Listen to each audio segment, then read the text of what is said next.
कभी कभी जिंदगी में ऐसे पल आते हैं जब हमें लगता है सब कुछ हमारे बस में है, लेकिन असल में बस में नहीं, मौत में होता है सब कुछ तय। ये कहानी है समीर की, एक आम लड़के की जो अपने सपनों की नौकरी के पीछे भागते भागते एक ऐसी जगह पहुंच गया जहां उसका इंतजार कोई और कर रहा था। एक छोटा सा शहर, सुनसान रास्ते, धीमी जलती स्ट्रीट लाइटें और एक हॉन्टेड बस स्टॉप जहां कोई जाना नहीं चाहता था, लेकिन समीर को जाना पड़ा क्योंकि उस रात बस के साथ साथ मौत भी उसी स्टॉप पर आने वाली थी। क्या वो बस सच में आएगी या पहले आएगी वो परछाई जो हर रात उस स्टॉप पर घूमती है? चलिए शुरू करते हैं आज की कहानी। बेरोजगारी के टाइम पर मैं बहुत सारे जॉब इंटरव्यू देता रहता था। मेरे साथ के लड़कों में अधिकतर की जॉब लग गई थी, इसलिए अब पहचान वाले लोग और रिश्तेदार हमेशा मेरी जॉब का पूछते रहते थे। मैं भी रोज पेपर में जॉब देखता रहता था और अप्लाई करता रहता था। मुझे विश्वास था कि मेरी जॉब भले ही देर से लगेगी पर अच्छी लगेगी।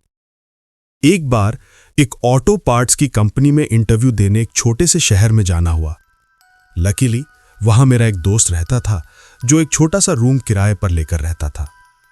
मैंने उसे उसके मोबाइल पर कॉल किया तो वो भी शिकायत ही करने लगा, समीर भाई 4 साल बाद तो कॉल किए हो, वो भी अपने मतलब से, और ऊपर से अपना नंबर हमेशा बंद ही रखते हो। मैंने हंसते हुए बात को संभाला, अरे नहीं यार, ऐसा कुछ नहीं। वो बोला, हम तो यही सोच रहे थे कि तुम हमसे किनारा कर रहे हो, वैसे बताओ क्या मदद की जाए तुम्हारी। मैंने कहा, यार एक जॉब इंटरव्यू के लिए आ रहा हूं तेरे शहर में 13 तारीख को, वहां मिलना। अच्छा? वो हंसते हुए बोला, अभी तक तेरे जॉब इंटरव्यूज ही चल रहे हैं? मैंने तो सोचा था अब तक तू कलेक्टर बन गया होगा। छोटी मोटी नौकरियां तो हम जैसे लोग करते हैं। मैंने हल्की झुंझलाहट के साथ कहा, ताना मत मारो यार, वैसे ही बहुत परेशान हूं। देख 13 को आ रहा हूं, बस स्टॉप पर आ जाना, मुझे वहां का कोई एड्रेस नहीं पता, और कंपनी तक छोड़ देना। वो बोला, हां कर देंगे इतना, पर 2-3 दिन का समय लेकर आना, थोड़ा ज्यादा सेवा का मौका भी दो। मैं मुस्कुराया, अरे नहीं भाई, इंटरव्यू देकर निकल जाऊंगा तुरंत, कंपनी से ही वापस बस स्टॉप छोड़ देना। वो ठहाका लगाकर बोला, बोल तो ऐसे रहे जैसे मिनट मिनट पर बस मिलती हो। यहां वापसी के लिए बेटा एक ही बस है, वो भी रात के 9 बजे, तो चिंता मत कर, रुक 2-3 दिन, तुझे नॉनवेज खिलाऊंगा।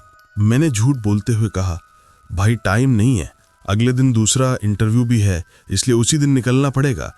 तू बस इतनी हेल्प कर मेरी, फिर जब जॉब लग जाएगी तो रोज पार्टी करेंगे।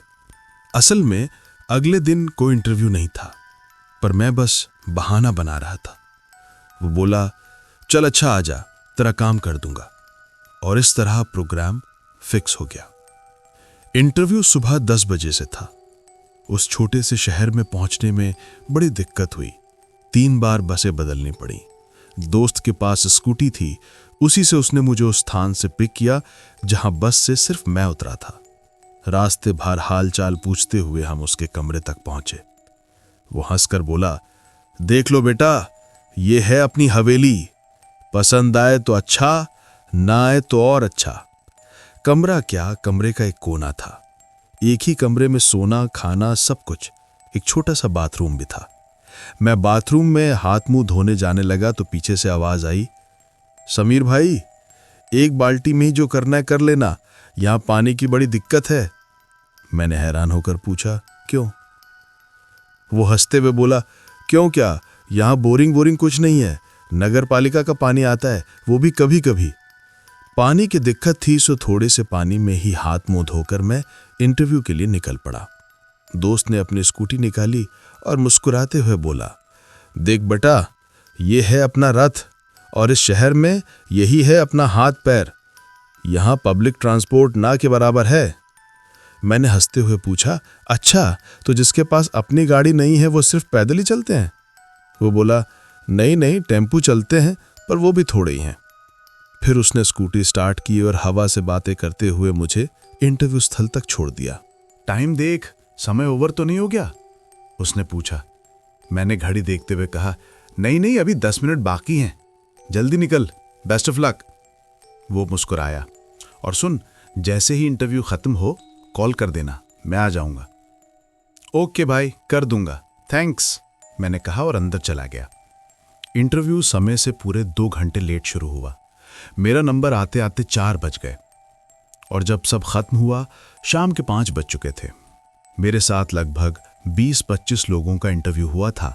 थोड़ा आत्मविश्वास था कि शायद सेलेक्ट हो जाऊं, लेकिन मन में एक बात साफ थी कि इस छोटे से शहर में रहना मुश्किल होगा, शायद ज्वाइन न करूं। बाहर निकलते ही मैंने दोस्त को कॉल करने के लिए मोबाइल निकाला, पर स्क्रीन पर लिखा था नो नेटवर्क। अब थोड़ी परेशानी बढ़ गई, क्योंकि अगर कॉल नहीं लगा तो वापस कैसे जाऊंगा। काफी देर तक कोशिश की, मोबाइल ऊंचा किया, छत की तरफ देखा, लेकिन नेटवर्क गायब। आखिरकार मैंने फैसला किया कि पैदल ही चल पड़ता हूं, रास्ता पूछते पूछते। कई किलोमीटर तक चलता गया। हर थोड़ी देर में मोबाइल चेक करता, पर वही नो नेटवर्क। थक कर पसीने में भीग गया था। जब दोस्त के कमरे के करीब पहुंचा तभी कॉल लगा। 2 मिनट में ही वो स्कूटी लेकर पहुंच गया। मैं बुरी तरह थक चुका था, सांसें तेज चल रही थी। वो बोला, मोबाइल क्यों नहीं किया यार? मैंने मुस्कुराते हुए जवाब दिया, किया था भाई, पर नेटवर्क ही नहीं था। No network, no signal. वो बोला, अरे यहां तो अक्सर ऐसा होता है। बेचारा तू पूरा पैदल आ गया। मैं थकान से मुस्कुराया। हाँ भाई, आज तो लग रहा है इंटरव्यू नहीं ट्रैकिंग करके आया हूं। दोनों जोर से हंस पड़े। उसने रोटी और सब्जी बनाई थी। वो मुस्कुराते हुए बोला, समीर भाई, तुम्हारे साथ नॉनवेज खाने की इच्छा तो पूरी नहीं हो पाई, पर रोटी सब्जी खाओ मस्त तरीके से। नमक कम लगे तो और ले लेना। मैंने मुस्कुरा कर कहा, नहीं भाई, मैं नमक कम ही खाता हूं। मैं बस 2 रोटी ही खा सका।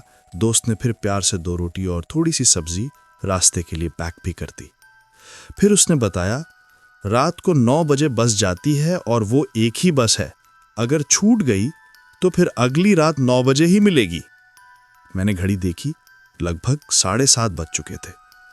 फिर तो जल्दी निकलना चाहिए। कितना समय लगता है बस स्टॉप पहुंचने में? मैंने पूछा। वो बोला, ज्यादा नहीं, 20 मिनट।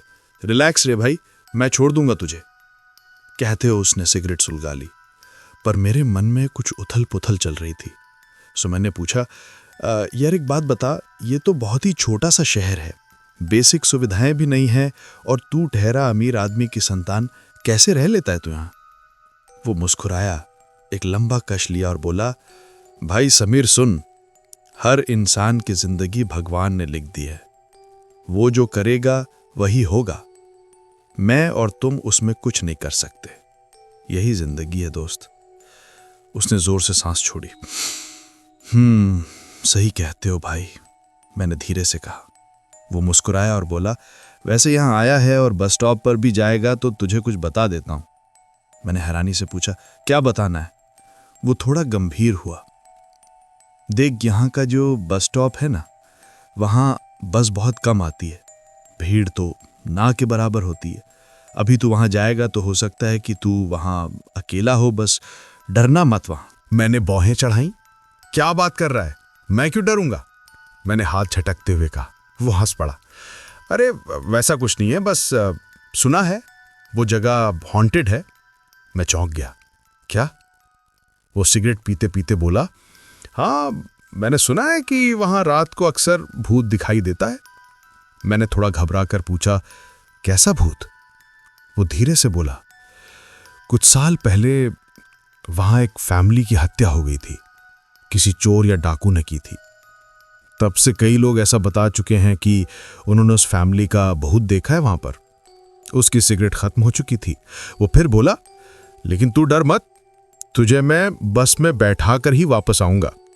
मैंने मुस्कुराते हुए कहा, अरे नहीं भाई, तू मुझे वहां छोड़ देना, बस में मैं खुद चढ़ जाऊंगा। वैसे भी मैं भूत प्रेत में विश्वास नहीं करता। वो घूरने लगा। ठीक है, जैसी तेरी मर्जी। 8:30 बजे हम दोनों स्कूटी पर बैठे। धीरे धीरे 20-30 की स्पीड में हम बस स्टॉप की ओर बढ़ने लगे। रास्ते में मैंने पूछा, यार सच बता, तू जो स्टोरी बता रहा था वो सच है? वो बोला, पता नहीं, पर लोग कहते हैं यहां पर। मुझे तो नहीं दिखा, पर इतने लोग कहते हैं तो हो भी सकता है। वो हल्के से मुस्कुराया। मैंने थोड़ा मजाक में कहा, अच्छा बस लेट तो नहीं होती? वो बोला, बेटा बस लेट भी होती है और कभी कभी जब सवारी नहीं होती तो कैंसिल भी कर दी जाती है। 9:30 तक बस ना आए तो तुरंत मोबाइल पर कॉल कर देना, वरना रात वहीं गुजारनी पड़ेगी। कहकर वो जोर से हंसने लगा। जिस रास्ते से हम जा रहे थे उसके दोनों तरफ घने पेड़ थे जो हवा में जोर जोर से हिल रहे थे। पेड़ों की टहनियां अजीब सी आवाजें कर रही थीं। पूरा रास्ता लगभग अंधेरे में डूबा था। बस कहीं कहीं स्ट्रीट लाइट थी, वो भी धीमी धीमी झिलमिलाती हुई। रास्ता लगभग सुनसान था। कभी कभी कोई पैदल चलता इंसान दिख जाता या फिर दूर से किसी गाड़ी की हेडलाइट झिलमिलाती नजर आती थी। अचानक दोस्त ने स्कूटी के ब्रेक पर पैर मारा। मैंने पूछा, आ गया क्या? वो बोला, हां भाई, आ गया तेरा बस स्टॉप, उतर गया। मैं स्कूटी से उतर गया।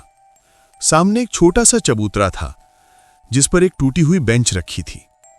लाइट के नाम पर बस एक पुराना बल्ब जिसकी रोशनी इतनी धीमी थी कि अंधेरे से फर्क ही नहीं पड़ता था। चारों ओर सन्नाटा और गहरा अंधेरा। मैंने थोड़ा घबराकर कहा, यार यहां तो कोई नहीं है और अंधेरा भी बहुत है। वो बोला, हां यहां ऐसा ही है। कहते हुए उसने सिगरेट जला ली। तुझे डर लग रहा हो तो मैं रुक जाता हूं। मैंने सिर हिलाते हुए कहा, नहीं नहीं, मैं रुकने के लिए नहीं कह रहा, बस बता रहा हूं कि अजीब सा बस स्टॉप है। लेकिन वो बोला, लेकिन क्या? मैंने थोड़ा संकोच से कहा, लेकिन क्या सच है वो भूत वाली बात? वो धुआं छोड़ते हुए बोला, हां दादा, मैंने जो सुना तुझे बता दिया। तुझे विश्वास करना है तो कर, वरना मत कर। डर लग रहा हो तो बता, मैं रुक जाता हूं। मैंने मुस्कुराने की कोशिश की, नहीं रहने दे, तू जा, चिंता मत कर। वो बोला, पक्का? हां भाई पक्का। हम दोनों गले मिले।